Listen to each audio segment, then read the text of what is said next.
I'm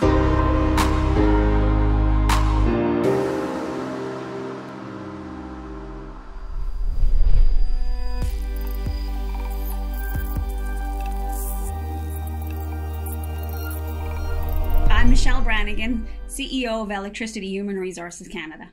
So, Michelle, very broadly speaking, at a high level, what are the main forces that are shaping Canada's electricity sector today, and how prepared is Canada to deal with them? Present, of course, we're in the midst of a global pandemic, and our industry has been incredibly resilient throughout this past year. And our leaders really have ensured that our lights stay on and our workers are safe. But I want to speak today a little bit beyond the challenges of the pandemic, because we do need to recognize and plan for those other drivers of change that will impact the industry over the next decade. There's so much momentum in the industry right now. Energy policies, of course, are going green at all levels of government, be that federal, provincial, and municipal. We've got new technologies, of course, that are changing the grid, and a significant proportion or percentage of our workforce are retiring and eligible for retirement. So if you look at the innovation that is happening in technology and business processes, that's shaping reshaping really how we generate electricity, how we deliver and use electricity. So just think some of the things that come to mind: artificial intelligence, smart grids, electrification of the Canadian economy, for example. And with that innovation, while it really does bring tremendous opportunities, both in energy efficiency, in pricing, in quality, and in consumer choice, it's also going to bring big challenges with it around upskilling and developing a workforce that can continuously adapt in a rapidly changing environment. So rapidly changing, but really big changes as well, is what you're saying. You're talking about climate change, you're talking about digital transformation. You mentioned the pandemic, which I don't think we can ignore altogether. Are we prepared as a country, or perhaps I should say, are we competitively prepared? Because, the whole world is dealing with these mega trends. I do think Canada is well prepared on a number of different fronts. We are world leaders in renewable energy generation. We have a very strong education and training system and a reliable and safe electricity grid. So we're well prepared on a number of different fronts. However, those changes that I talked about in technology, the electrification of Canada, means that we really do need to continue to be leaders in developing policies that support labor mobility, for example, credential recognition, and really supporting a world-class workforce that thrives on innovation. And that's why that word adaptable is so important. We also got to recognize too that consumers are becoming more informed themselves, and they're becoming more vocal as to their expectations for cleaner energy, for cheaper electricity. And so communications are going to be really important, both in regards to energy literacy and the opportunities that exist for employment in this sector. So obviously the EHRC is focused on the workforce side of the electricity sector. So let's talk about the human side at the end of the day, the people that are behind this industry. Could you help us understand, first of all, the sort of demographic makeup of Canada's electricity workforce and what it means for the future of work in the sector? We do have an industry that's in flux, as I said, and all of those major trends really do have one thing in common, Florent, and that's the need to build teams with the skills that are actually going to be able to manage the power systems of the future. So regardless of the energy source, developing a supply of skilled, agile, adaptable workers is going to be critical to ensuring Canada's long-term electricity stability at the end of the day. We know that we need to build our labor pool. Over 86% of our hiring needs right now are as a result of retirements. Just 14% is due to expansion. We also know that the current workforce is overwhelmingly male and older. So not only is that a risk because of that that lack of diversity creates tunnel vision, but we're missing out on a whole load of talent and innovation by not bringing in more people that are not traditionally there into the workplace. And that means looking at groups that we can draw from. So Indigenous people, for example, more women, internationally trained workers. If we are to develop a culture of inclusion in this industry, that really does take commitment. It takes an intention, and it has to be genuine at the end of the day. And so we do have a shared responsibility to make that change happen.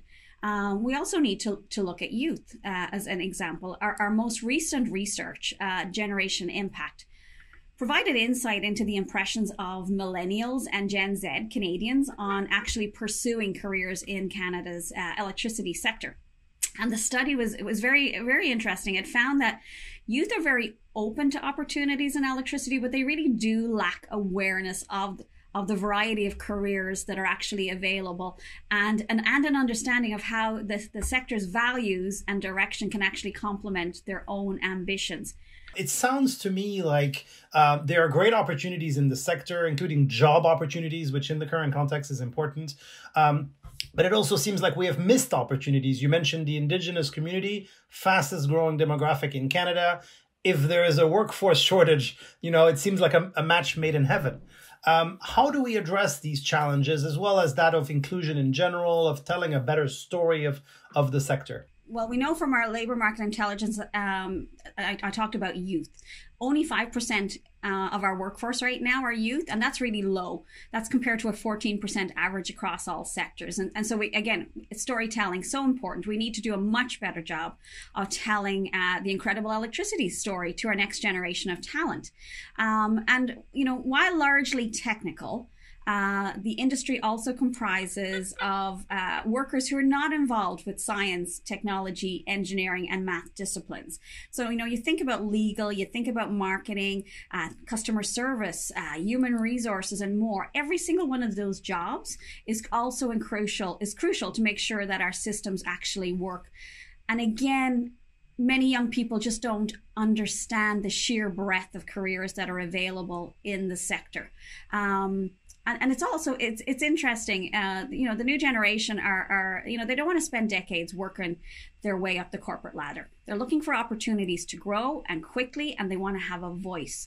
And so it's very important that employers need to spend time understanding that younger generation's values, what it is that they want in a job, in a company, in an industry. That's one of the reasons I really believe that it's so important for employers to commit to providing those work integrated learning opportunities to students. So, co-op placements, paid internships.